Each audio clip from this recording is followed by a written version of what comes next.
keberadaan atau kenyataan tentang diri kita. Ya. Jadi saat kita melihat atau merasakan keberadaan diri dari luar ke dalam, kita akan ketemu lapisan-lapisan keberadaan kita. Kita ketemu dulu dengan tubuh fisik kita yang merepresentasikan dunia atomik. Ya ini. Ya. Ini tubuh yang terdiri dari sekian sel.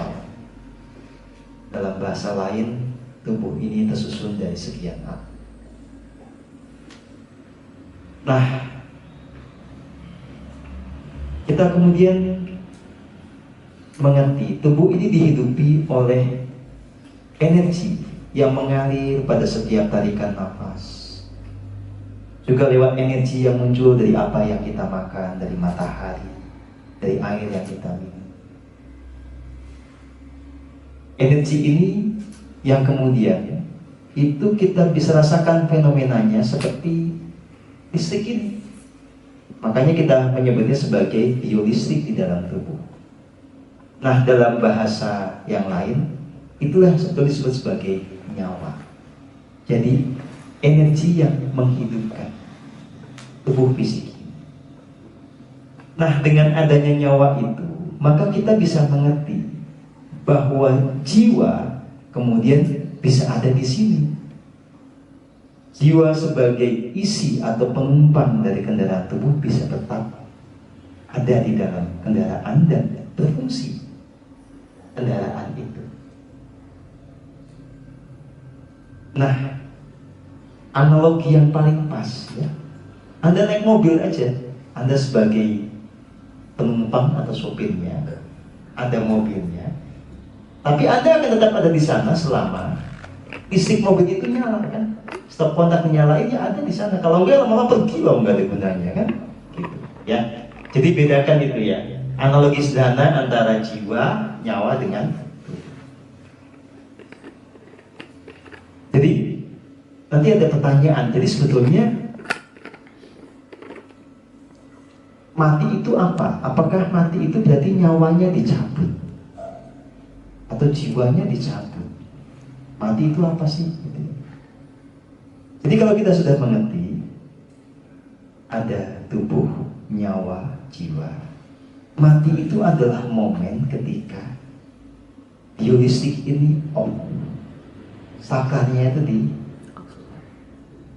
diputus, gitu ya, sehingga dia nggak mengalir. Kalau nggak mengalir, maka antar sel, antar atom itu akan terurai, kita busuk. Ya udah nggak bisa dipakai lagi.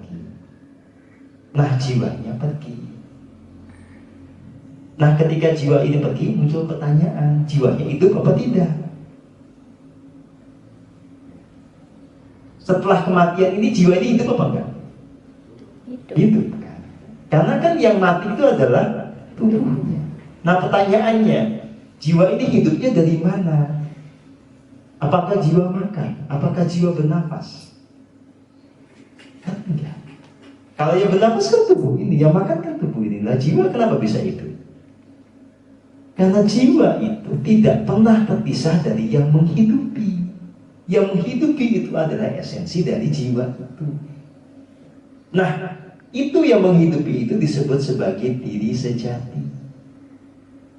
Dalam bahasa lain ya disebut sebagai Ruh Al-Quds atau Roh Kudus, atau sukma sejati atau guru sejati.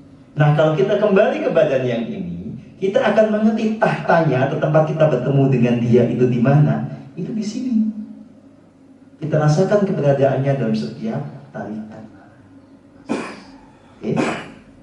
Kita merasakan keberadaan tidak mesti dengan melihat. Kalau kita bisa merasakan ada kasih memancar, bahagia, itu artinya dia ada. Karena yang tadi menghidupi jiwa itu adalah sumber dari kasih murni dan bahagia yang ada di sini ini. Oke. Nah, itulah sebetulnya juga Tuhan yang paling nyata yang bisa diajak ngobrol. Itulah Tuhan yang paling nyata yang bisa bersabda memberikan tuntunan. Jadi kalau ditanya Tuhan yang paling nyata itu yang mana? Ya itu tadi. yang menghidupi, yang menuntun, yang memberi kasih di sini. Makanya tidak salah kalau orang ditanya, di mana Tuhanmu? Di hatiku. Maksudnya